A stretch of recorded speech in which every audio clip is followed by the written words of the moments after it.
You can support this show at patreon.com/ASAPodcasting.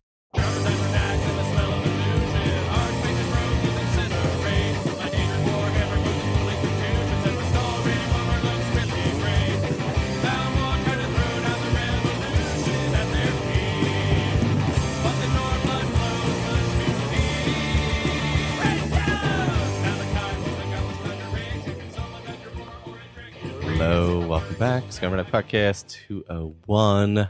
I'm Michael. I'm with Jess. Hey, Michael. Greets, everybody. Throwing everybody off. Juan. Hello. And Ray. Hey. And we're not talking Skyrim. We're talking Oblivion. And we're finishing the Thieves Guild today.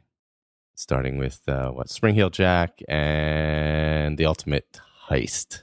I believe were the two quest names. Yes, Ultimate Heist.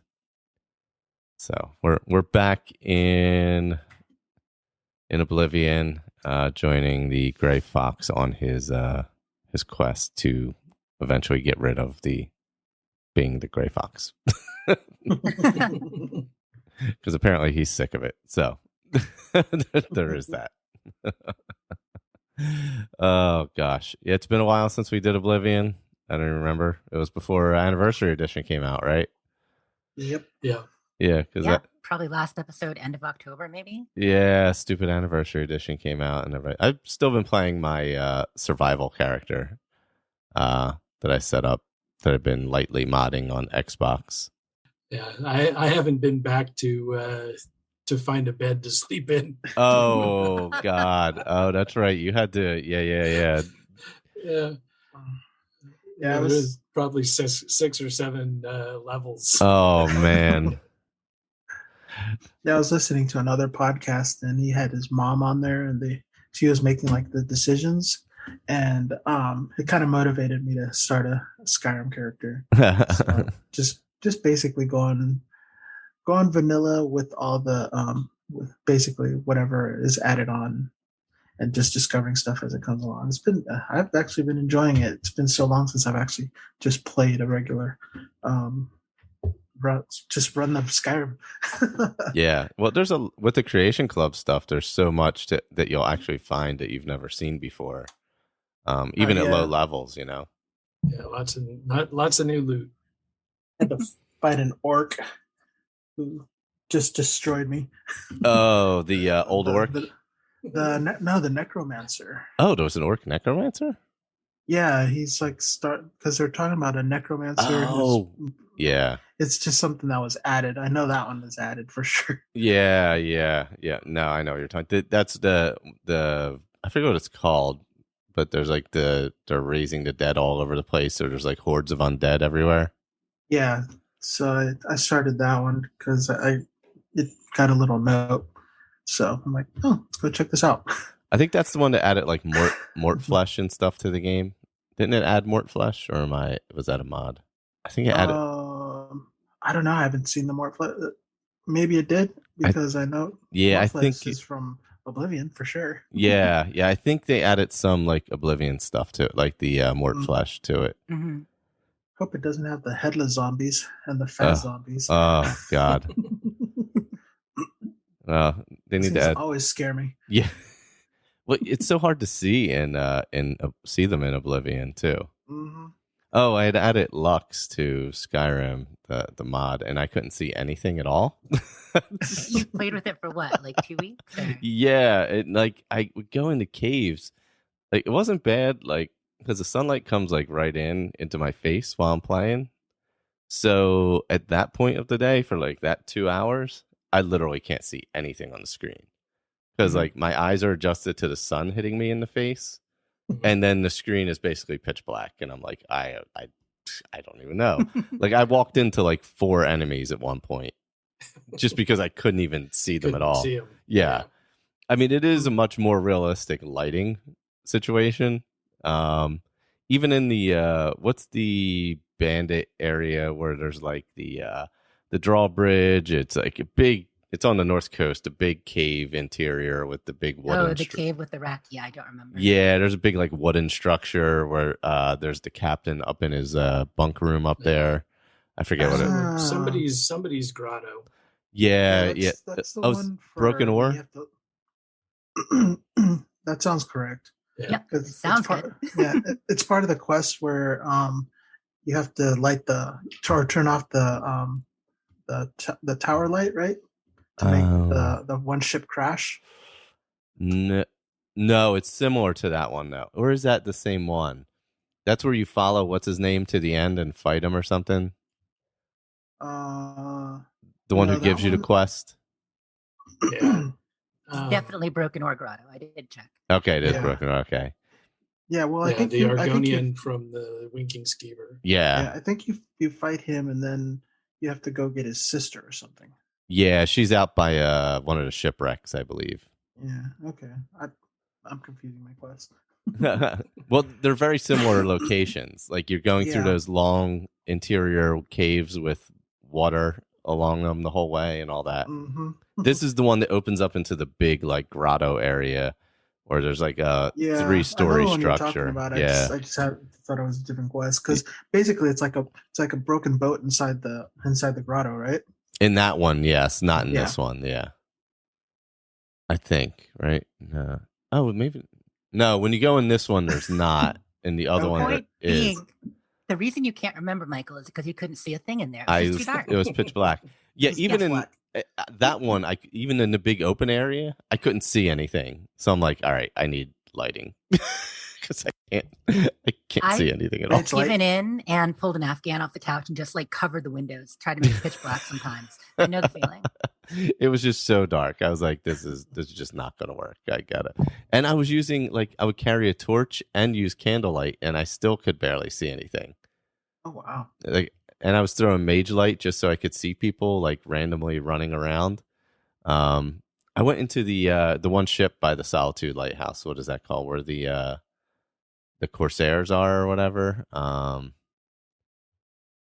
The ship that's the one that's docked right below Solitude Dainty Light. Slode. Yeah, Dainty Slode. That's it. I went in there, and when I went inside, I couldn't even see in the downstairs. So I was like, all right, this is a problem. now I can't see it all. You know, it's partly the lighting in your house, and the Lux is just really dark in the caves. Yeah. It was dark in the ship, and then in the caves, it was just like, all right, I can't see anything. Which, if I was a Khajiit, it would be great. Then I could use the night eye. I could, kind of play with that a little bit. But yeah. But otherwise, it was too difficult. So I've just been sticking with my survival character. I've branched out a little bit to attacking bandits because I'm sick of them attacking me along the road as I travel looking for ingredients. As I now work my way into smithing and enchanting and selling my stuff. I think eventually I might go into the quests because I want to try that other Helgen mod that I found where it rebuilds Helgen, but along with it kind of follows your progress in the main quest and the Civil War and gives you quests based off of that. I forget what it was called. Well, it's not Helgen Reborn. It was called something else. Yep. Yeah, we talked about it a bit last week. Yeah. It sounds really cool. Okay, here's a question for you. Dark Caves. Do you prefer like mage light style spells or candlelight style spells to light up the dark? It depends. Because I use archery, I like mage light because you can throw it where you want them to go. Okay, yep. And they run towards it. And then I never thought of that. And then they're off in the distance running through it, so you can kind of see them, whereas the candlelight lights you up, obviously. So it creates danger when you're trying to hide. So you want to be able to see, but keep the light away from you so you're not like highlighting, like, here I am, shoot me. Yeah, the problem is when it's pitch black, you don't know where to throw the mage light because it's so dark. Right, you can't see where the walls are. Yeah. So I threw one and the ceiling was super high, and I'm like, it just kept going and going and going. And I'm like, well, that was not really Or you end up helpful. hitting a dwarven centurion right in the head with it. Yeah, Oh, it's just there you are. not helpful at all. I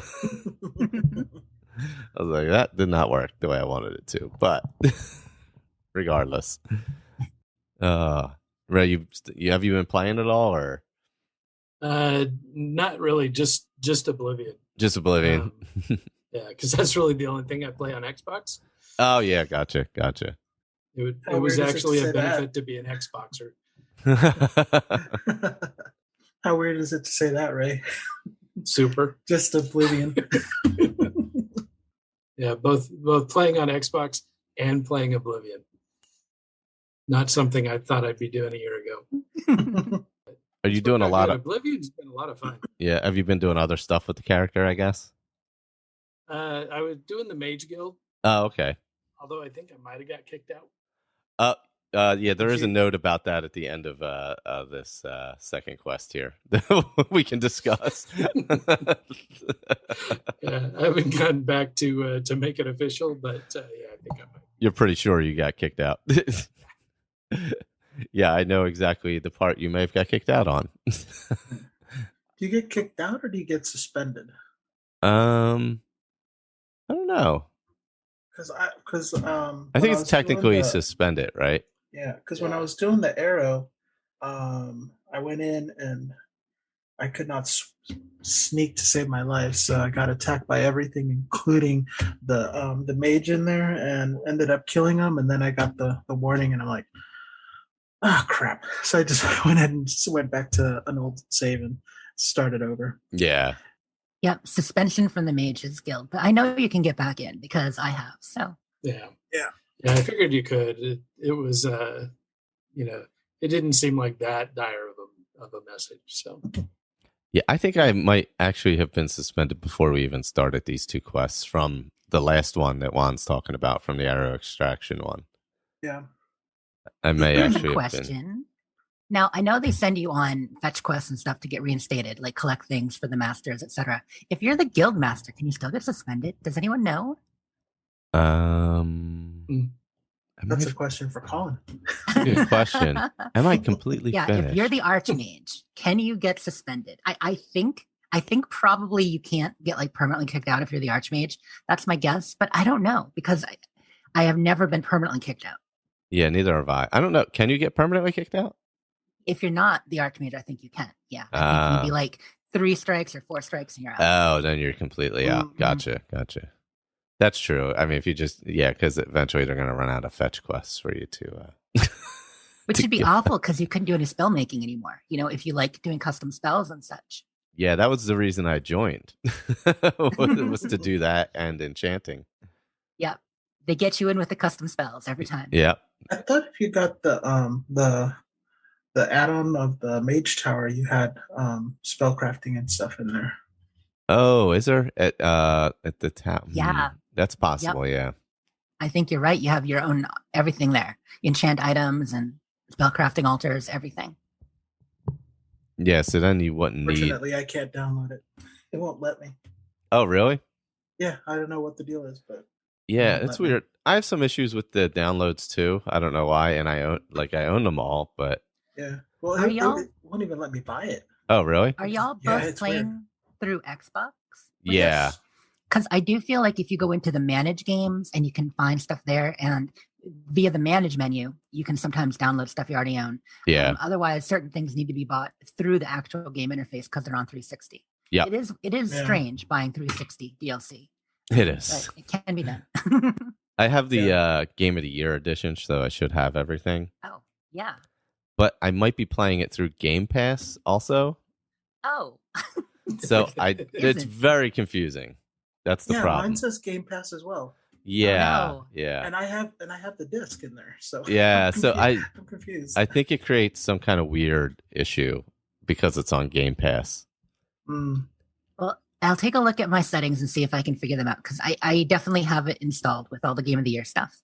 Nice. Yeah, so did I before it was on Game Pass too. That's the weird thing. I think they're all there though. I don't know. I'd have to look because this character I haven't really been doing much outside of our things that Thieves we're doing. Run. Yeah. Mm-hmm. So I did do the mages just to have that stuff, but yeah, I didn't want to go too crazy with it. Or go through the main quest and then have to do all that stuff. I'm really glad to hear you're joining us in Skyrim 1. That is awesome. I'm glad it sucked you back in like the rest of us. Yeah, I mean, what do we have? What do we say? We had like over 6,000 hours in Skyrim. Oh, with everybody, yeah, probably. Because I mean, if we talk about like all the round tables and everything, I think we're somewhere in the 7 to 8, maybe 10,000 hours in Skyrim. Oh yeah. Yeah. So Yeah, 'cause I can I only needed a imagine. long break. Because I'm 2,000 hours in Skyrim, and I didn't buy it until SE came out. Yeah. And that doesn't Mhm. even count the hours, doing your load orders and everything else. No. Yeah. So all Yeah. those hours don't even count, putting everything together, getting it working and all that. Add at least 10% to every playthrough. Yeah, not yeah, more. pretty much. Yeah. Pretty much. Yeah, I've kept it the modding on Xbox pretty basic this time. I did do a Mhm. new lighting mod that's much brighter. I forget what it's called, but I switched out my lighting mod. Ultralux. Yeah. I did add the lanterns along the road as well because they're nice. Yeah, I think the only thing that I don't like about playing vanilla is not having Ordinator. Oh yeah, yeah. No, I get 'Cause that. I love Ordinator. A lot of the perks and stuff just make sense. I'm actually using the vanilla perks this time. Yeah, that's what I'm doing. That's why I'm like, Yeah. I'm like, why can't I do this? I just think because I was doing alchemy, and for alchemy, I think the perks are a little too heavy in Ordinator. Okay. You learn the stuff a little too quickly. I can see that. They do try to make it easier. Yeah, it like you get the 4 effects pretty low level relatively. I think once you're like, maybe level 30? Yeah, it's pretty quick in Ordinator as compared to vanilla. I think it might be level like 60 vanilla. Talking about hours in game, since we went there, I actually just did a meme like an hour ago. You guys might have seen some of the articles from about Dead by Daylight, the new zombie game coming out. Dead by Daylight 2 actually is the one coming out next. Or Dying Light 2. That's it. Anyway, the developers last weekend announced that there'd be 500 hours of gameplay. And there were a lot of places saying, oh my God, 500 hours, that's way too much. I don't want a game taking that much time. There were articles on it and everything. And then, of course, they clarified. They're like, well, that's if you want to do everything. If you just want to do, like a semi-completionist or just finish the main story, you're looking at 20 to 30 hours or maybe 50 hours. So it was the First was really amusing to me. So there was an article on The Guardian, like, is 500 hours too long in a game? So I just did a meme because us Bethesda fans, 500 hours, that's like an appetizer. Yeah. I think most people do more than that, are probably over 1,000. But the funny thing is, like, the people that just kind of come in and just play, they play the main quest and like, oh, I beat Skyrim. What? Yeah. I beat Skyrim. That is so funny. But I mean, and it takes all kinds, yeah. It is great people who just want to play the main quest or just play for the story and not discovering and doing everything. Right. It's all valid, but when you become a Skyrim addict, you live there. Yeah, because I'll sit there and like I'll see the YouTube videos. Oh, 5 things you may have never seen in Skyrim, this and that, and I go, oh, maybe something I haven't seen. Oh, I saw that. I saw that. Wow. Oh, yeah, that was like my first playthrough. Oh, yeah. Every once in a while, they do show new things or references, though. Because, every once in a while, there's that one thing you're like, oh, I never saw that, because there is so much to Skyrim, and I mean, it seems like every time you play it, it's a whole different game. There really is. Not completely different, but there's so many different ways to play it that it makes it different. And sometimes you can even see things without seeing the connections. People who play Skyrim who have played Oblivion or Morrowind might catch things and references that, they didn't. So they go back and play, and there's still more to discover that way too. Or pop culture, because they do slip some pop culture references in there, that you may not catch the first time. That's true. Yeah, speaking of playing a lot of time, I don't know how I might have almost as many hours in Oblivion as I do in Skyrim from way back and until now. Just thinking about time in game. Thankfully, wow. Xbox never counted the hours like Steam and other things do. So, yeah, you used to be able to get it through the app, but you can't really see all that now. Thankfully, unfortunately. Thankfully. Well, one nice thing about ESO though is it tracks per character. And since I have 18 characters, it's I can't tell exactly how much time I have on the game. for Oh, ESO. that's funny that it doesn't tell you an overall time for all your characters. Yeah, unless there's a way to do it, but Yeah, I just choose to look at one character, and that's fine. yeah. It probably keeps the total up there until you get to about 500 hours, and then it cuts it off. Yeah. You Then don't there's really also want to the know. thing on some of the statistics. When you load a new character, it removes some of them, like on Fallout and sometimes Skyrim. Locations discovered, stuff like that. It only shows your current character on your statistics, not the overall. Oh yeah. Right. Yep. But Well- Oblivion as much as Skyrim, probably not, Michael. I've probably got 600 to 700 hours in Oblivion. And Yeah. well over 1,000 or 2 in Skyrim. Yeah, I played it a lot when it came out. So, I mean, I don't know if I played it. Yeah, probably not as much as Skyrim, no, when it came out, because I don't think I did the multiple characters. I just did one character mostly that fully went through like everything for a long time and just kept going and Mhm. going and going, and then the DLCs and all that dropped. So maybe not quite as many as Skyrim over this time. All right. Well, I do have the notes up, so I guess we can hop into Boots of Spring-Heeled Jack. It took me a few minutes to get used to my character again. Yeah, every time. Yeah. What the- do I have on it? Oh my god, I had no idea where any of the spells were on the D-pad. I'm just hitting everything. Like I have no idea what's anywhere. I don't remember what I saved where or what I favored it where. I still have my scamp that I use a lot. It's a good summon scamp is a good conjured friend to have.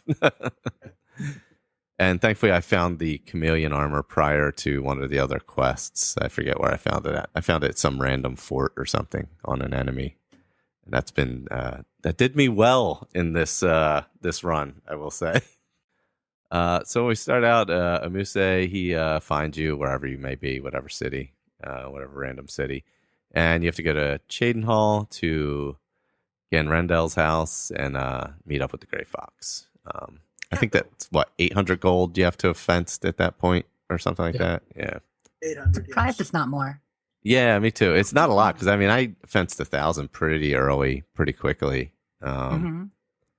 You think for a quest of this size, they'd be like, we really need to know you're a thief. Like, I feel like they should like double or more every goal for here. Yeah. You know, if you're going to show that you're a master thief, because I mean, if you break into the right location, you get into a good smithy, you can fulfill the entire, goals within like two sessions. pretty quickly. Yeah. Mhm. To only go up 200 each time is not a lot, really.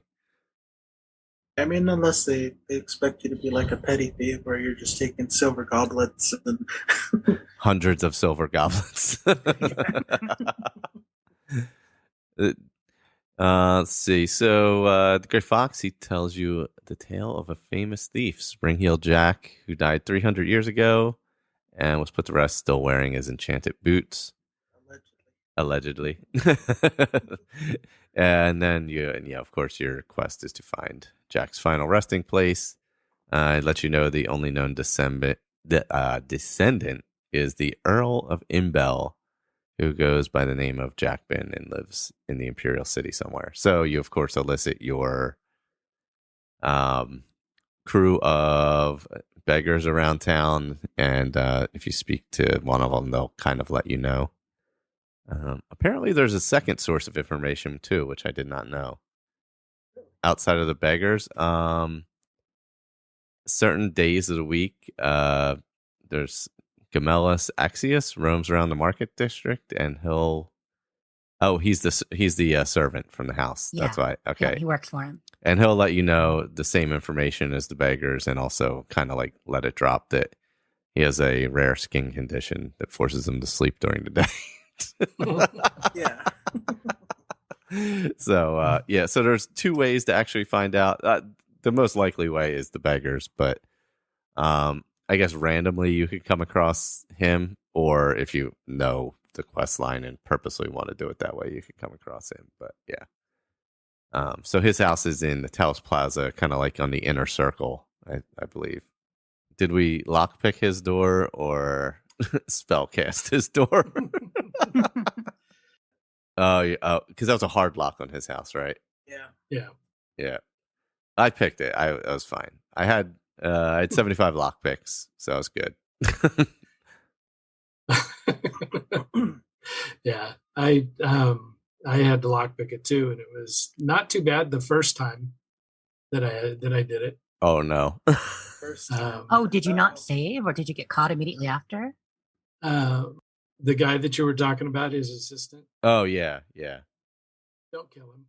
Oh no.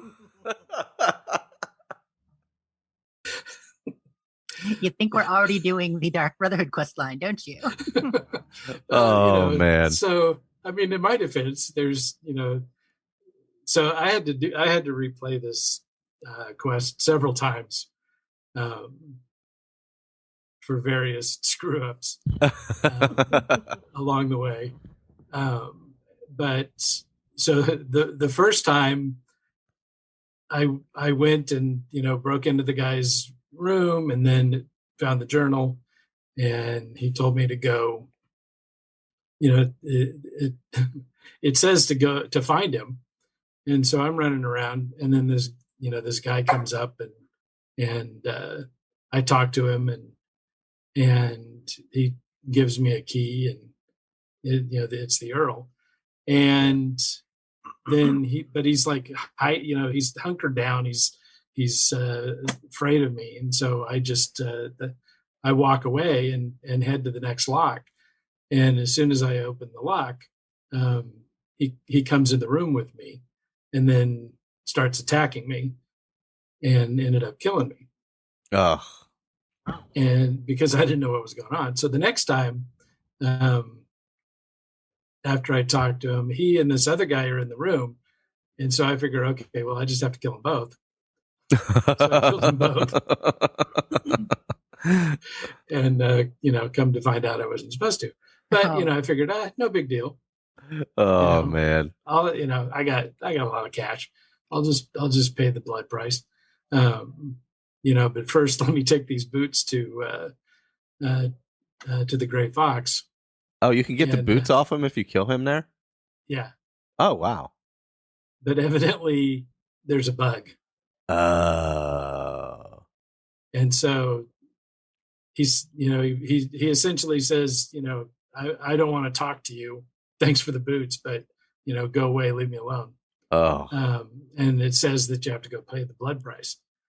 And so I went to Skyrim and, talked to her, and, finally figured out, which one of the dialogue. I mean, there isn't one that just says pay blood price. Right. And so, I'm fishing around, but then I get this little message up in the corner of the screen that says you owe 0 gold. Huh. I'm like, what? That's weird. So there was no option to pay the blood price. And it was saying that I didn't know anything. So I went back to the Great Fox. It says, go away, leave me alone. Oh, I'm like, interesting. Okay, shit. Oh man.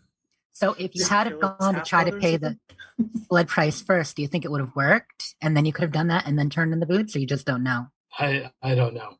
Oh man. Because the only save I had was out in front of the door. So you had to go through the door again. With the hard lock.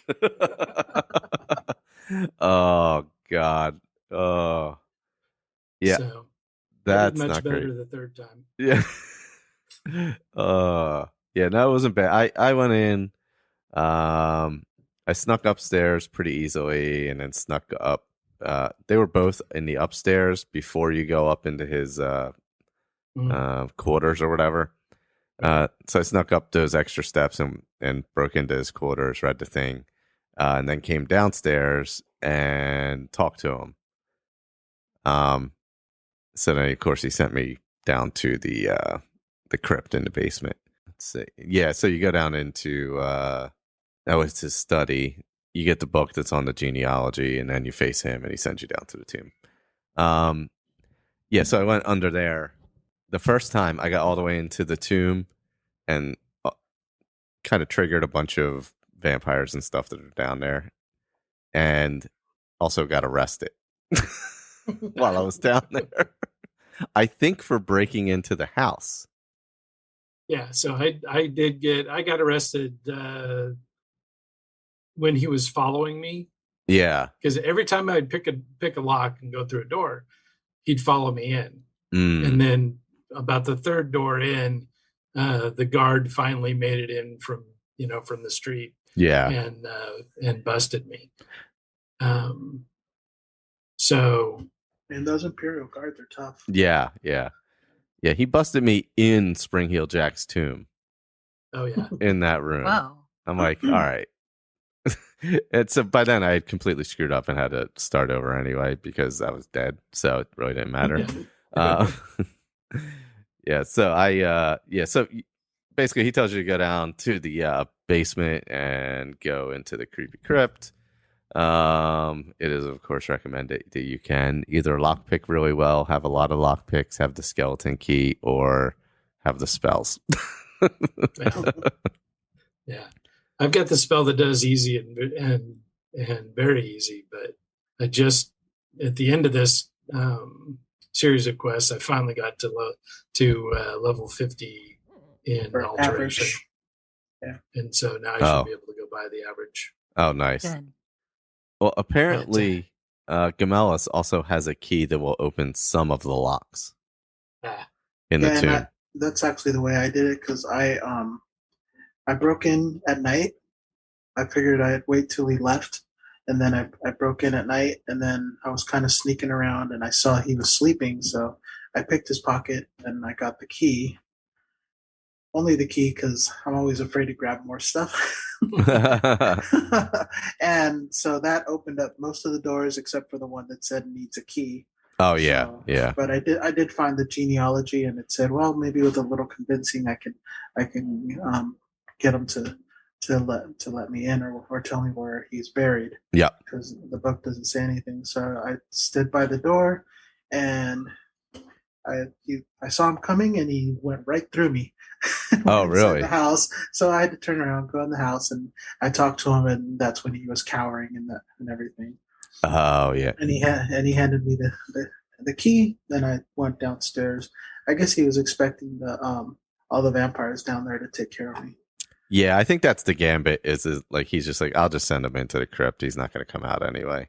Yep. Reasonable expectation. Yeah. Yeah, that way I don't have to dispose of him in any way.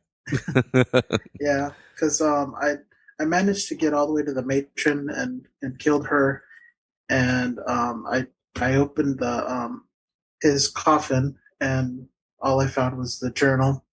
And as I was reading the journal, and then I finished reading the journal, and then he ran at me.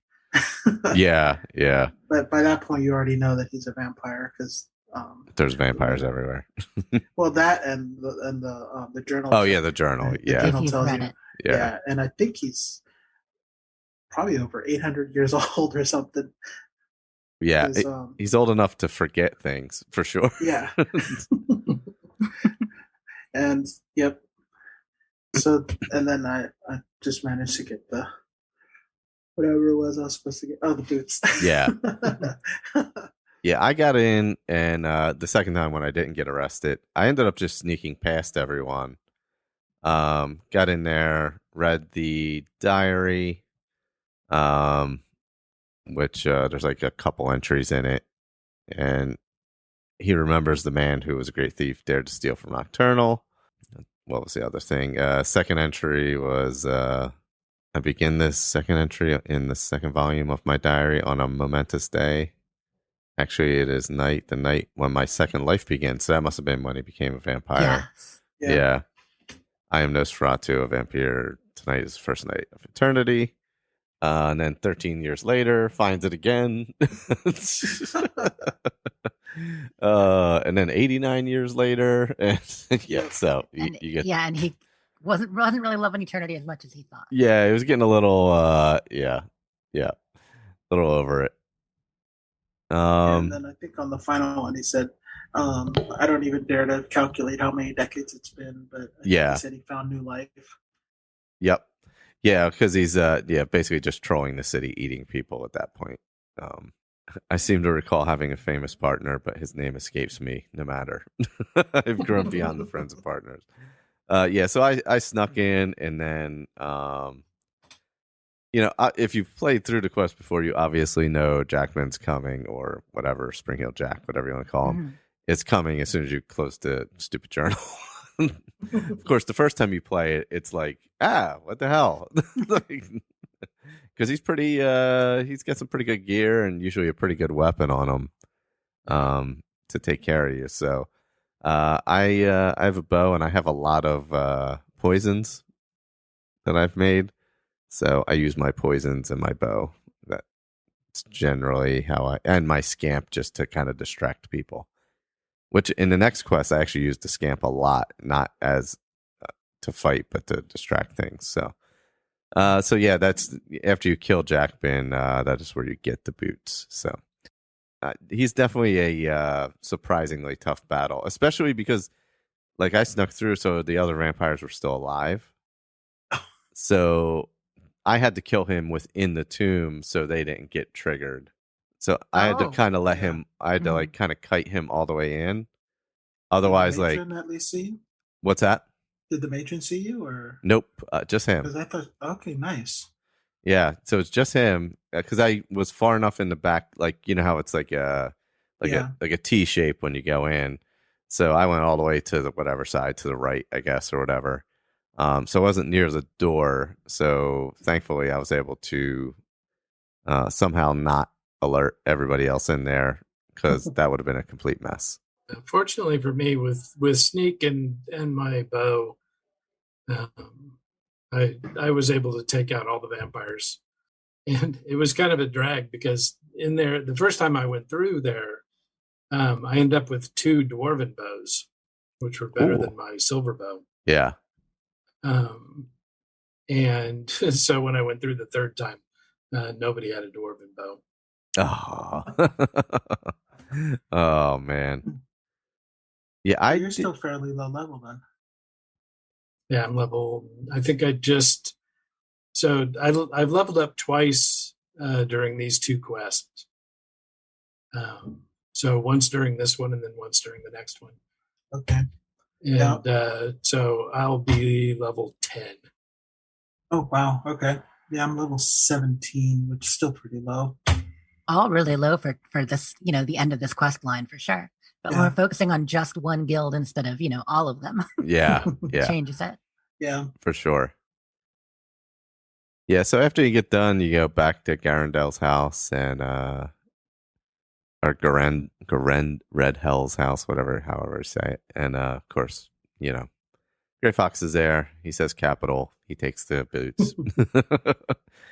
And, you have to then fence 1,000 gold for the next quest, which of course will be the ultimate heist. So that one's not super hard, except for the end with the vampires are pretty hard, especially if you're just a thief. They're pretty significant enemies to get through. But picking the locks can be hard if your skills aren't up there yet. Yeah, for sure. Otherwise, yeah, because there's a lot of hard locks and stuff to go through. So a lot of hard locks. Yeah. I think between both quests, I think I burned through like 12 or 13 lockpicks, picking every door.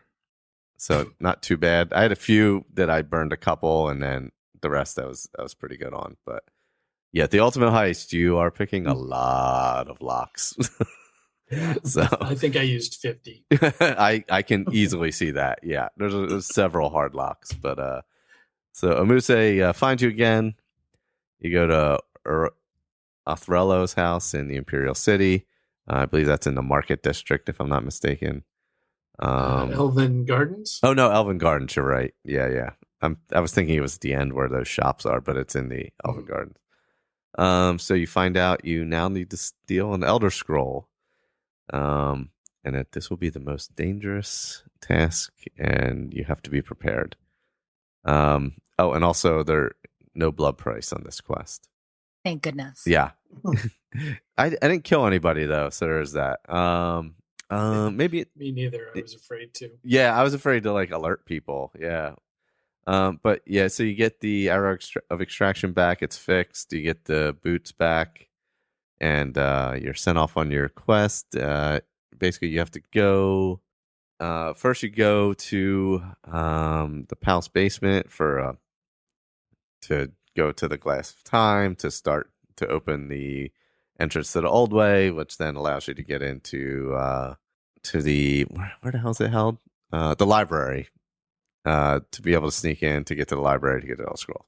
So the Glass of Time is in the palace basement. So you can go in actually the front door of the palace, weirdly enough. Then you have to do you have to sneak in this part? You go through that part. Sneak and then you have to sneak into the basement from there. Yeah, once you can go around the first, section without any problems, but if once you head down to the basement, then that's when you're in the area you're not supposed to be. Busted. Yeah. So you sneak down there, and then you have to go all the way around again, and then oh no, I'm thinking about I was thinking about sneaking up behind the monk. That's later on. That's the other part. It's confusing because they're all circles. It's all just circles. Yeah. The first part and the last part are circles. So yeah, basically you sneak all the way around again, and you'll see a giant hourglass, and you touch it, and it tells you it opens up a way to get to the old way, and then you sneak back out again. But apparently there is a glitch, and if you skip this step, you can head straight to the palace sewers anyway. Oh.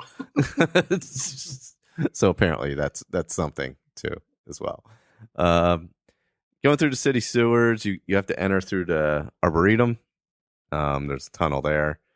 Go below the Bloodworks and then connect into the palace sewers. But these are all pretty long. They are. It's quite a long way. Incredibly long. Yeah. This is a long, long way to get from one side to the other. And then there's a couple of like gates and stuff you have to open too. Go into different areas if they aren't opened up and go back again. Oh yeah, where you have to pull the levers and stuff in the sewers, right? Yeah. Turn the wheels or whatever, and Yep. yep. So you get into the palace sewers by unlocking it with the Imperial sewer key. It's basically another sewer lid inside the sewer that you go down further into the palace sewers. And then you go through the old way, and then through the Lost Catacombs. These are all very long, like dungeon crawl, basically. Can I say that the length of it adds to how epic it feels, though? Yes, it does. So many quests are quicker than you expect in the Thieves Guild. You get to a location, you go through a room or two, you steal something. This one sticks out in my memory, and I didn't get to do it for the roundtable this time, as I told you guys ahead of time. But this sticks in my memory as one of my favorite, most epic quests in Oblivion because of the length and slowly overcoming each area. So I think I like that. Yeah, I agree. I think it should feel like that because you're stealing an Elder Scroll. Yeah, it's not like in Skyrim where it's like, oh yeah, here you go. Yeah, here's like 5 Elder Scrolls. Here you go. Yeah. No, I agree. Yeah. The length and difficulty of the crawls really adds to it for sure. See, so the old way is kind of like half sewers, half kind of like when you leave the prison cell in the beginning, has that kind of feel to it. Then the catacombs is more Ayleid ruin, right? That section. Yeah. The Hall of Epochs and the Ayleid catacombs. Yeah, those are kind of like Ayleid, or are Ayleid ruins essentially. So after you get through the old way and all that into the Lost Catacombs, that's where you get to this big open room. We're downstairs. There's a set of stairs going up on the left, but half the stairs are missing. And that's when we find out why we need the boots of Spring-Hill Jack. How long did everybody realize to put on the boots right away, or? Yeah, because it triggers quest it, told right? me to. Yeah. So I just did it. Yeah. Because I had no idea what was going on. And then there's 2 buttons up top. I believe one disables something like Dark Welkin stones or something, and the other one opens a gate, I believe. So, and that's how we get to the Hall of Epochs. But through most of that, did you have to fight your way through? I was able to sneak through almost all of it, except for like crabs and stuff. Stupid things. Yeah, I killed the rats and the crabs and the skeletons and the zombies. Yeah, there's a bunch of undead. I avoided fighting most of the zombies and skeletons just because I didn't actually have a lot of arrows on me. I had like 60 silver arrows, but I only had like maybe 15 elven arrows. And the silver aren't that strong really. So it would have been kind of a grind.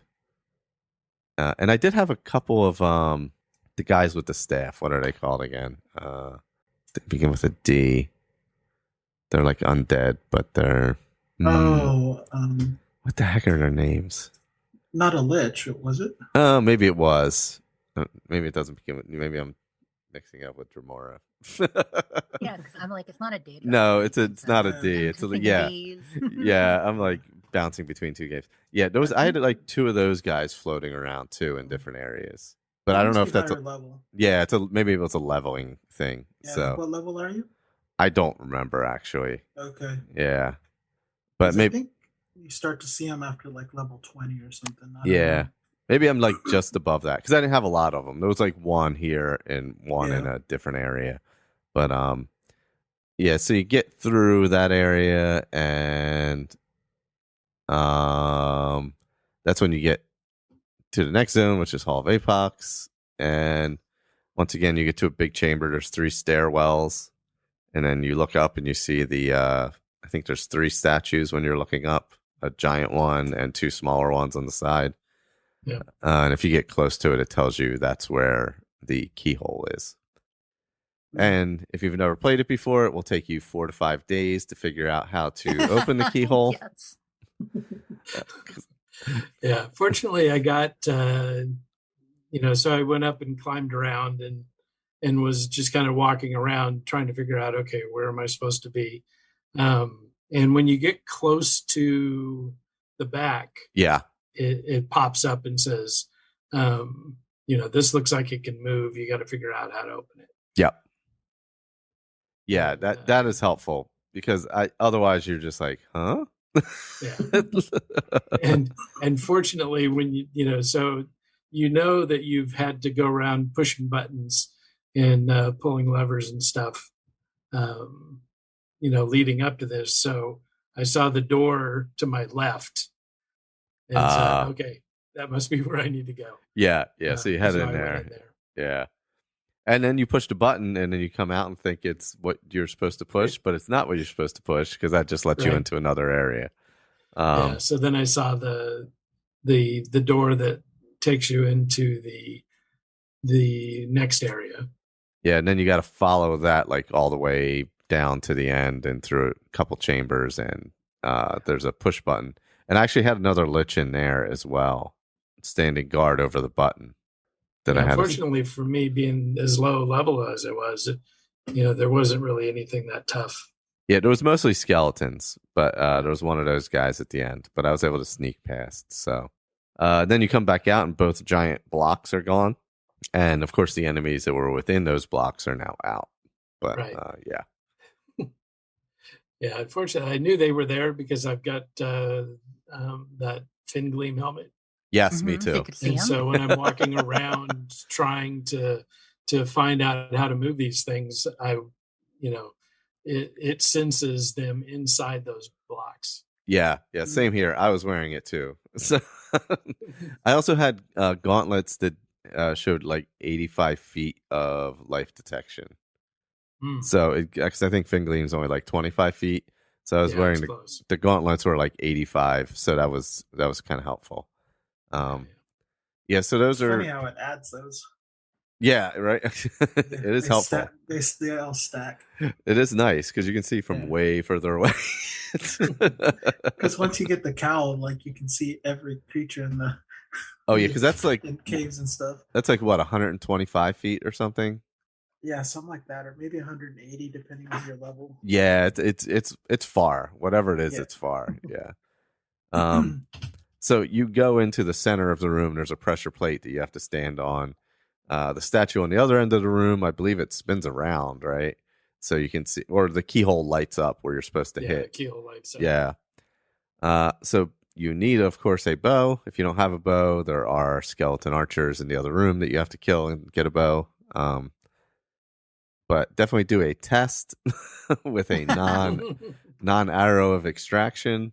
You can see it hit the statue, or I think there's a sound it'll make if you hit it the correct way. It's like a clunk or something. But you can actually see it like deflect off the statue. Low to the right. Or, yeah. High to the left. And fortunately, it does. As long as you don't touch the sticks, it'll set. Hold yeah. Position. So once you hit it once, then you can just switch arrows, and as long as you don't bump it, it'll hold that same firing spot. Yeah, that's what I did. Yeah, I got it set, and then I was like, switch, save, fire. I mean, you can get it back if you miss, but then you got to go search for it. Yeah, you got to go hunt it down and walk through the room again. Yeah, so there is that part. Like, miss with the other arrows would be my my recommendation. So then something about the archery in Oblivion is you have to account for like droop and there's a lot of drop even just across that room. There's quite a bit of drop. Yeah. So when you go to the other side, be aware the statues will be alive. Yeah. Did y'all sneak by them or? I snuck by them. Yeah. I didn't. I'm in sneak all the time. Yeah, same here. Unless I need to talk to somebody. Yep. Yeah, they are alive, but I was sneaking, so it didn't matter. So, because if you notice with your life detection, they will now light up when you go past them. Okay. So that's the only reason I knew they were alive. And then, of course, I looked it up and they're alive. But I'm pretty sure in the past I've fought them stupidly. So there's that. Yeah, they're a pain. I remember them being very tough. They're not like easy enemies from what I remember. So then the doorway opens up. Basically, the statue lifts up. The doorway opens up underneath. And then that's where you head down to, and you emerge in the guard quarters. And there's like a bunch of guards sleeping and a few of them are leaving the room. You actually really want to be sneaking going through the door regardless. Because if not, you're kind of screwed. Because if you get arrested, you're like you can't finish the quest, I don't think. So like you can't get arrested. That's like because they just kick you out of the palace and arrest you, and like you can't get back there again. So you emerge in the quarters. You then have to sneak out into another round corridor. You have to sneak the direction that takes you up. There's one side will take you like to a down door, and the other one takes you to an up door, I believe.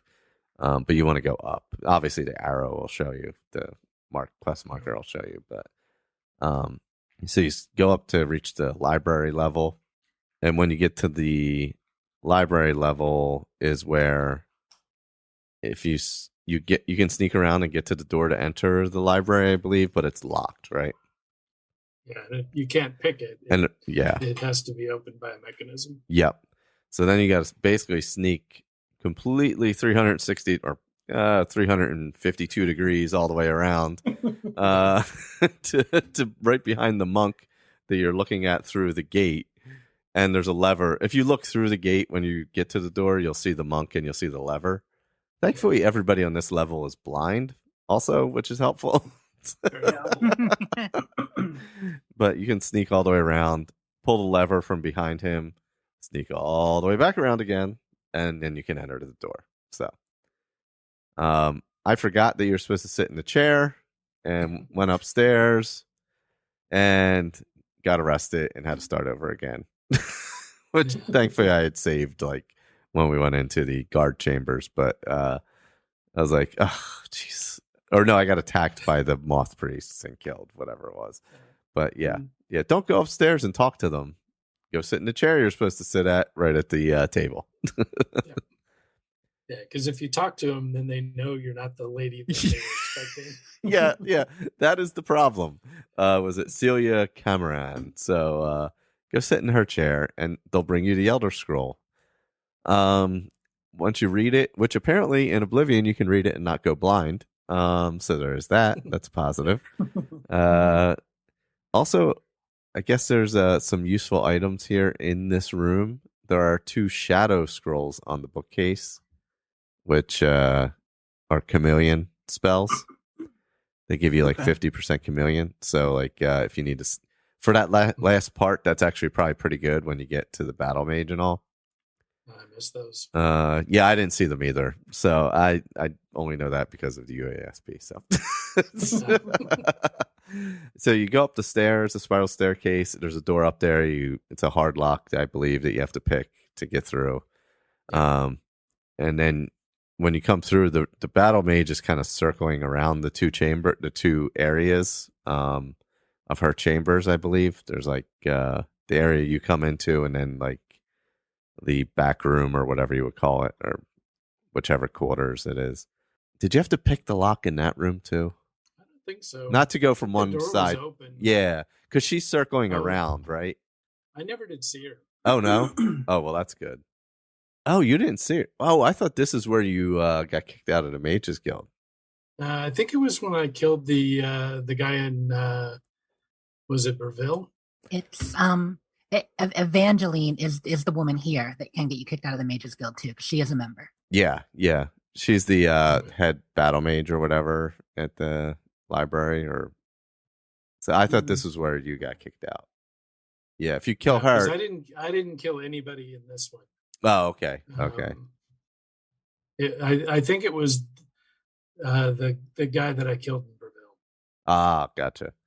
Yeah, because even though there's no blood price, they're still priced with the Mages Guild.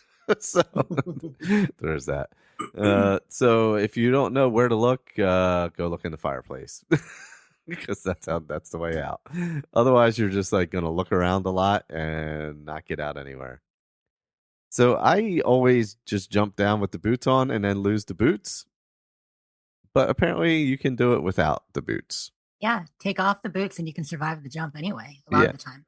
Yeah, if you have enough health, just fortify your health in some way, or you have pretty good acrobatics, just take off the boots and you don't have to lose them. I jump because if you jump down, it's a long fall and then the boots break. But that's what happened to me. Yeah, so you do lose the boots if you do it that way. So yeah, the game expects you to lose them for sure, because there are a lot of jumps throughout this quest. Oh yeah. So I guess there's a couple. There's also some stuff within that room that you can use to like up your acrobatics and health if you need to. Some wines and stuff. Let's see. There's another alternative is to get arrested in the Imperial Palace. That's a funny way to do it, but if they don't take the Elder Scroll, then you're good. It's funny they don't realize you have it though. Yeah. The whole method of getting it, of like sneaking in and then just kind of impersonating, and sitting and having the blind moth priest bring it to you. I think that's kind of beautiful. Yeah. I like that. Yeah. I like that you're not just sneaking and like pickpocketing it from them. You're actually like tricking them into giving it to you as opposed to stealing it. Regardless of how you do it, you got to head back and of course give it to the Gray Fox. So he's back at the house again I think he's in the same house in Elven Gardens, right? Yep. Once you get there, he's like, all right, thank you. Here's this ring. Go give it to the Countess of Anvil. And tell her it's from a stranger. A stranger. Yeah. And you're like, huh. Yeah. Interesting. Because why would she be suspicious of that? Yeah. I'm sure as I walk into the court and just give this to her, all will be fine. Yep. So you head down to Anvil.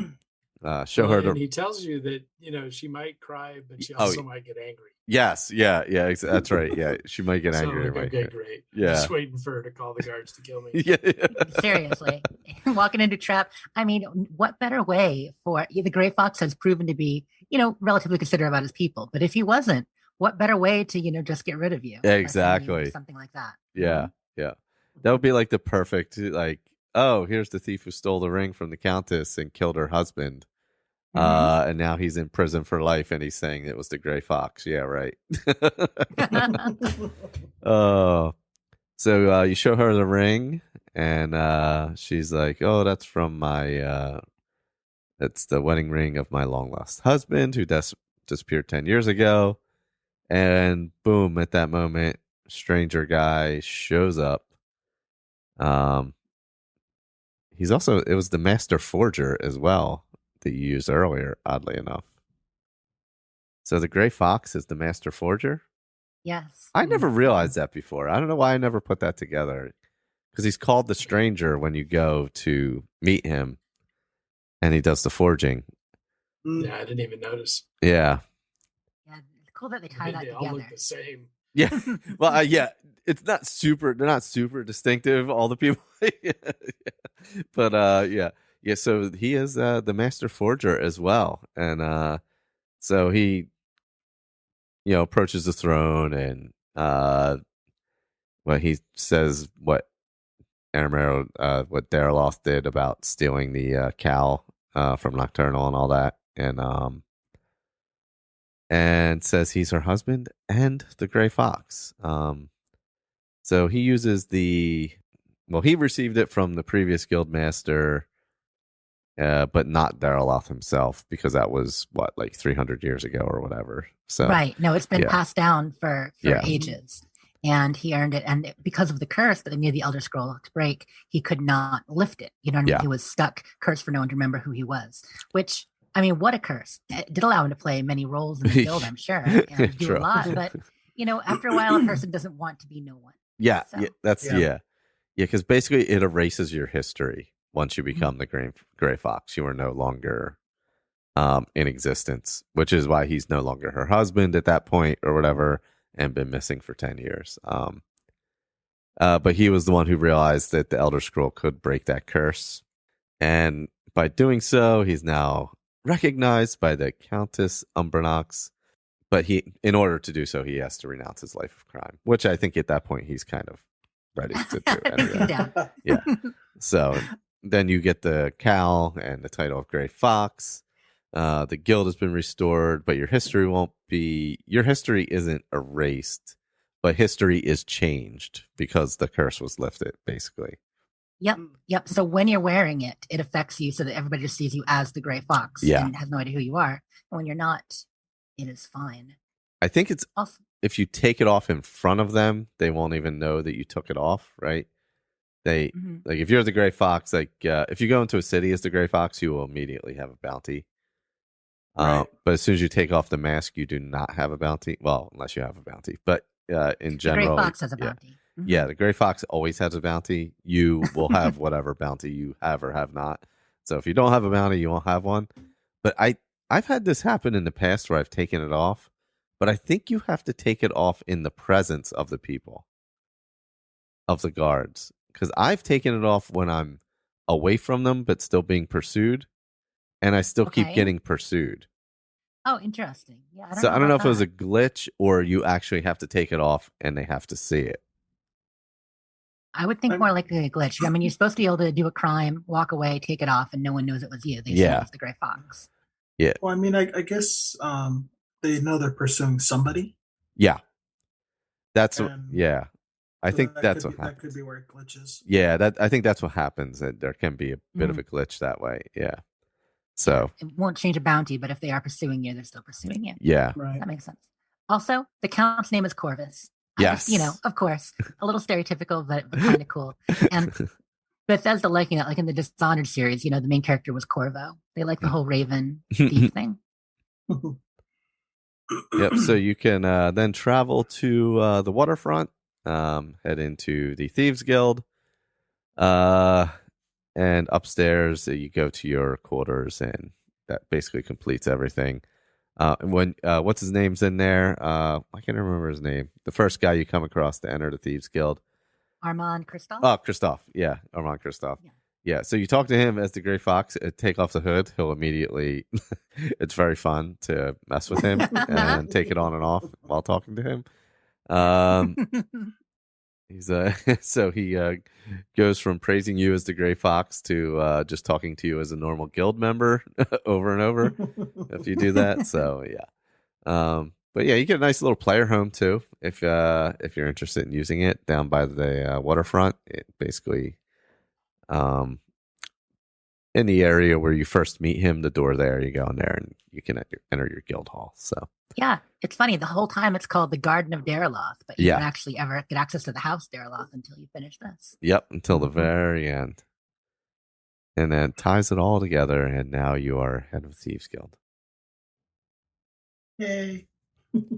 And you have a pretty good Cal that crazy. Yeah, it's good for going through alien ruins and caves and stuff. Oh, it's great for the alien ruin and like the goblin caves where you can really like see them.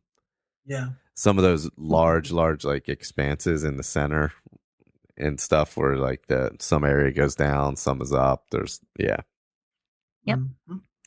It's a nice piece to have. Yeah, I really like the Thieves Guild in Oblivion a lot. The final quest feels super epic, like you're saying, because of how long it takes. And you really have to use a lot of Thieves Guild skills. Yeah.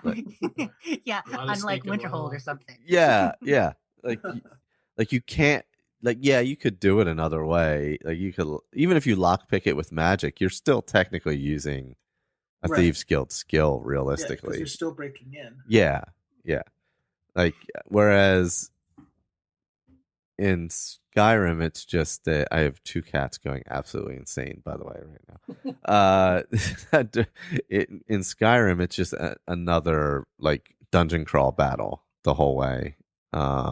Most of it, even when that final battle. Yeah, and then the final battle is you're just fighting what's his name as he goes invisible all over the place. Which if you have life detection, you can take him out pretty easily. But yeah, this has felt more Thieves Guildy. Like it's a real proper Thieves Guild type quest to finish it off. It felt like all the way through, working with the beggars and such. Mm-hmm. I mean, in Skyrim, rebuilding the Thieves Guild does have a lot of the qualities you need. And some of those quests there's a lot of sneaking, but there is a bit more murder through them too. Yeah, because, you do not have that as much here. Yeah. And I guess it all goes to the story, working with the Nightingales and Mercer Frey and all that. But in this one, I think it's a proper quest. One thing I really like about the layout of it, with like a lot of the faction quests, is that there is always that character or two that's a through line all the way through. In this one, like Methedral most of the way, and then Amuse all the way. That's cool that they do that. Like they did that a little bit in Skyrim, but the guild quests were shorter. So the closest you actually had was, say, Hadvar or Rayloth in the Civil War quests. Yeah, that kind of thing. Yeah, where they kind of stuck with you for a while. Yeah. That's kind of what I like about it is you recognize the people over and over, and like you have to go to the fences, or you have to go to Skariva, or what's his name, World Weary or whatever. Right. Yeah. Oh yeah, Ongar the World Weary. Yeah, World Weary Oven. You have to go to those people regularly to get your supplies or to get to fence your stuff. So like they become there's consequences for stuff as well. Yeah. So I really like it. I really love the last two quests too. They felt like they're epic great. Enough. Yeah. Mm-hmm. Can I just say I also want Ongar the World Weary's life. I mean, dude. He's always just getting naps. Like that's all he does. Like, I'm gonna go take a nap. Yeah. Go to the bar. Come home. Sleep it off. Yeah, that's pretty much it. Stuff from people who do all the work for me. Love it. I think once I found him somewhere other than the bar. Oh. Once. Was he in between? Yeah, he was like walking. Like I don't know. He must leave at a certain point and go to a house. One time when I went there, he wasn't there. I'm like, where is this guy at? Yeah, that's another thing that I do like about Oblivion is like if you're walking everywhere, sometimes you'll meet people from the different cities, like heading to like the capital or heading Yeah, somewhere. yeah, yep, that is true. That is a good point. Yeah, and the cities just feel more, well, especially like Skingrad and stuff are much bigger and more, there's more streets and stuff like that. So, uh, Yeah. oh my God, there's like insanity happening here. Sorry. Like they are wired. It is crazy. So yeah, I don't know. I really enjoy it a lot. I really enjoy the in-depth nature of it. And like even the little thing of the stranger being the forger and all that stuff and tying in and it's really, really cool. Yeah, Sure. there's quite a world that they build. Yeah. All the quest lines intertwine. And if you're doing the main quest and you're doing, a lot of the other side quests in each city and such, you run into some of these characters for other reasons. You Yeah. know what I mean? You interact with Count of Skingrad multiple times in various ways. This is true. Yeah. Or in Anvil, talking with Countess Umbernox, Mhm. but I already have a relationship with her. And so I like how intertwined the whole world is. Yeah. If it definitely feels more intertwined in that way. Whereas, yeah, you come across people from multiple quest lines and different things in different places. Yeah, it's really interesting how that kind of works out. Yeah, and obviously all Bethesda's games have that, and Skyrim has it to a large extent. But it's like in Skyrim, there's a web of people who are interrelated, and then a significant number who aren't. Yeah, And yeah. I feel like with this, it feels like a smaller population in Oblivion. I think counting the NPCs, there are probably just as much. Right. But yeah, it just feels a little bit more interwoven at times, at least through the quest line itself. Yeah, that's Even true. like that one quest with the twins, where yeah, where one is in one town and the other is another town, and they sit there. Oh, I saw such and such, and he acted like he never knew me, and this and that, and come to find out that they're twins, and then so you finish that quest, and then there's more quests. Then there's another quest on top of that, and then there's another quest on top of that with the same people. So once you finish one quest with them, you're not actually done with them a lot of times, which is really nice as well. Oh yeah, that's true too. Yeah, because that one kind of goes in surprising ways later on, right? Yeah. Mhm. Oh yeah, for sure. Yeah.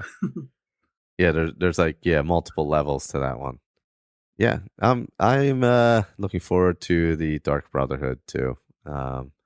That one has a lot of twists and turns. Yeah. It's Yeah. insane. It's another very, Counting very deep one. counting up the quests ahead, if there are 14 or so for the Thieves Guild, which did, Dark Brotherhood has over 30, I think. Oh, There are a lot wow. of quests in there. Oh my gosh. Some Yeah. side quests and stuff. They're not all needed for the main path. But Yeah. And that one takes you all over too, like all over the map. Oh, it does for sure. Yeah, for sure. Yeah, this one took you a good amount of places, but I like that you explored so deep under the Imperial city and all, and basically, yeah, that like the major heist took place there, and like took place in the most prominent part of the city too, that you see at every like at every turn, basically. So Right. we've finally got it. We've finally done the Thieves Guild. When did we start it? The summer. I think it was like the first week of September was the first one. It wasn't that long ago. Yeah. I think that's still technically summer. You're right. I mean, not. I mean, we don't look at it as summer, but I guess technically it's summer. But Yeah. Well, yeah, it is summer for us. yeah. That's one of the hottest months. Oh, that's right for you. Yeah, that's Yeah. true. Yeah. Oh man, I'm waiting for a cat to come just flying across at any moment. Oh gosh. Oh yeah, that was fun. I could probably next time we'll probably get into some Skyrim again. I don't know if anybody's up for Dark Brotherhood. I'm up for doing it maybe next month or something. If that works. Yeah, I mean, I already didn't accidentally. I just went ahead and killed the guy at the Inn of Ill Omen. Oh, did you? I I have. was walking by and I'm like, might as well just take care of it. While I'm here. There you go. I actually haven't. But- I haven't gotten. I haven't killed anybody yet. Like Oh that. wow, That would that's trigger it. amazing. Yeah, that would trigger it. Oddly enough. Okay. Yeah. Yeah, I did in the early part of the Thieves Guild quests. Oh, did you? Yeah. Or at least I don't recall that I did anyway. I'm pretty sure I didn't. I would have to look at my quest Yeah. log, but I don't think I got did. the visit and I got the Blade of Woe. So Oh, did you? Oh, yeah. I don't have the Blade of Woe, so I definitely didn't get the visit. Yeah, because every time you sleep, that's an opportunity for him to actually show up and take you through the whole thing and give you the Blade of Woe. Yeah, and I've definitely slept a bunch, so he has not been around. It's not easy not to murder somebody. Yeah, it's true. It's true. Because I remember even just doing the main quest, once you hit Kavach, you'll accidentally kill one of the guards. Oh, that's a good point. I guess because I've only done really the mages and thieves, I haven't really had huge opportunities to do that accidentally. You're right, accidentally. I was going to say, walking down the street is an opportunity if you want it to. Well, yeah, this is a fair point. Yeah, this is true. Yeah. and yeah, this game has me running scared because I mean normally shoot first, ask questions later. But yeah, no, they will get you. But yeah, and the fun part is, well, depending on what your description of fun is, but our definition of fun is if once you kill somebody and they start chasing you, they will chase you as long as you're within a certain distance. They will be following you. I think when we were doing the Shivering Isles, what was it? Colin said that he got chased across the entire map. Yep. Through doors and everything else. Nothing stops anyone in this. Nope. You're talking about the Adoring Fan, right? Oh man. Well, I know when I've done like the quests in Anvil at a really low level, where you have to help the merchant whose house is getting robbed, or his business keeps getting robbed or burglarized. There's 3 guys that go in there, and I was getting beat up pretty bad, so I just ran out the door, and then the guards helped me finish them off. Yeah, that's true. You can also kite them to places. That's a good point. Oh yeah. Well, the ship in Anvil, the ship that has the ghosts on it, the ghosts will follow you out the door too. So like, it's like if you're having trouble, you can bring them on out. Also, if you're having trouble, you can't get away from them because they'll come out. So there's that combination of problems. But yeah, I had when I got arrested, the vampires followed me through some doors and killed me. I may have had to do that 3 times. I don't know. Maybe there was another time I did too where I got killed. But yeah, they did just come through the doors and they find you wherever you are. Oh yeah. Well, I have a calm moment of cats. So what's been going on? Jess, what you got going on? What's been going down? Oh, well, we're currently just setting up the next Fallout feed roundtable. Looks like we're going into New Vegas, so probably in a couple weeks we'll be back in there. Awesome. Oh, God, yeah. You got Andrew to go into New Vegas, huh? Well, this is interesting. So honestly, Michael, you got Andrew to go into New Vegas. Oh, did I? So here's how. Ray jumping in and playing Oblivion on the Xbox, getting used to it. And Andrew saying, well, I have time. I'm caught up. I can join the roundtable a little bit. So for this Oblivion roundtable, he went back and played some Oblivion. Yeah. And, made it pretty far. And he finished the entire main story at just, a low level, which still cracks me up. But he's like, maybe these retro controls aren't as bad as I thought. Maybe I can do it. So, yeah, starting this roundtable got him to say, nice. I'll try New Vegas again. Has he done? So, he played 3, right? You guys did a 3 roundtable? Yes, okay. under protest. Under protest. No, it was great. We did 3 almost. It was about 2 years ago now that we did Fallout 3 again. But yeah, that was great. And I think he will get more into New Vegas. So we're getting that set up. That's exciting. Besides that, I'm just streaming over on UWN, doing Fallout feed and all the usual stuff. You still in No Man's Sky, Ray? Oh yeah. Oh yeah. Oh, that's great. Yeah, we're just waiting for. It's been several months since the last new release they have put out, so we're anxiously awaiting something in February for some new content. So they over the holidays they did a redo of the first 4 expeditions, and so that's wrapping up next week, and so should be something else coming out from them pretty quick. Definitely a lot of fun in space. Awesome. Still playing ESO on. Actually, I'm starting to slow down a little bit on ESO. Oh yeah. I just kind of log in, do my main quests, and do some dailies and stuff, basically. And then I've been trying to get into. That's why I've been playing like Skyrim and enjoying Oblivion. Did a little bit of what is that? Dragon Age. Ooh, which one? Number 3. Inquisition. Yeah. Wonderful game. Once you get used to the controls. Oh, I played it when it first came out because I was playing Skyrim and Origins came out, and I saw like news articles, and I'm like, oh, I remember this. This is like Baldur's Gate. So I played a lot of Origins. Only one I didn't play was 2, just because a lot of the reviews, but people said that it's actually pretty good. So since it's just repetitive. There are 2 issues with it, but other than that, it's good. Yeah, they said it's a little more linear too, right? A bit more linear, yeah. You go chapter by chapter by chapter, but within those, you can do things in some orders. It's really just they use the same maps over and over again. It's like, think about the dungeons and caves in Oblivion and how mix and match they are. Yeah. It's even more so than that. Gotcha. So tons of great stories, all set in like the same cookie cutter dungeon. Mm-hmm. Okay. Yeah, because so that sounds kind of like what's that that Assassin's Creed kind of. Oh yeah. Kind of like that, which I didn't really enjoy, but I love the Dragon Age story. So and since I can't talk, since it's on Game Pass, I may just pick it up and play it. Oh, that's good. Go. Turn the difficulty down so combat's not a slog, and if you're in it for the story, oh my goodness, the story's there, and it connects Origins and Inquisition very well.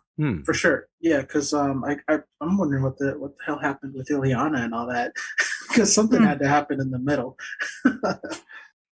So yeah, and I'm just kind of looking for other games. I've been playing a little bit of Pokemon Brilliant Pearl, and actually looking at the new Pokemon that's coming out, Arceus. Yeah, Legends of Arceus looks wonderful. Yeah, it's supposed to be like Breath of the Wild style. So may actually pick that up for the Switch.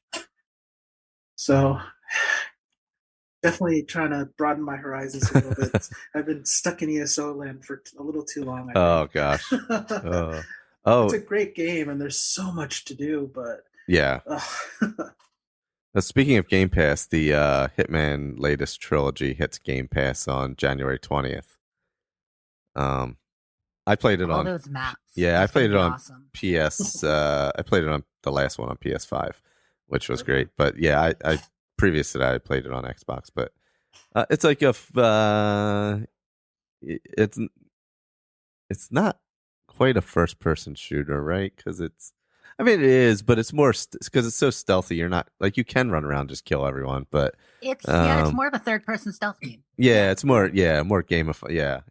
It's like Thieves Guild Quest for no blood price. Yeah, it's almost like I guess Dark Brotherhood technically. Yeah, it's like puzzle solving basically. Yeah. Okay. Yeah, it's more puzzle solving, I would say, than strategy and puzzle solving. But yeah, that hits on the 20th. Dave, of course, from doing the McBeta journals back in the day and all that, he's back in Skyrim again. He's working on a new journal, he said. set before Dragonborn and Dawnguard. So it's Muskasia's vendetta with the Thalmor and her Khajiit companion. So that's he sent me some test audio of that actually. Okay. So yeah, I remember he had a sibling that went to ESO. Right? Yeah, that was pretty cool. He took a character from Skyrim into ESO. Yeah. So, like he did a story where he did that he was playing. They cool. took the character between the two games. He's definitely a really good storyteller. Actually. Oh my gosh, yeah. So I'm excited for this one, but yeah, he sent me the test audio for that. So, but yeah, that's all I got. I guess until next time, probably be some anniversary edition and modding next time. Would be my guess. Yep, we'll get Victor back in again. Yeah, we'll be revisiting how much time we've been in Skyrim. Haven't been playing as much the last couple of weeks, like I said last show, but excited to delve in. Yeah, I played a lot because I had COVID this week, so right. I literally had nothing else to do. Yeah. So, very mild case, of course, but thankfully. But yeah. So it was a lot of Skyrim. All right. Oh, I got my cursor in the wrong place. All right. Well, thanks for listening, everybody. Take care. So long. Farewell.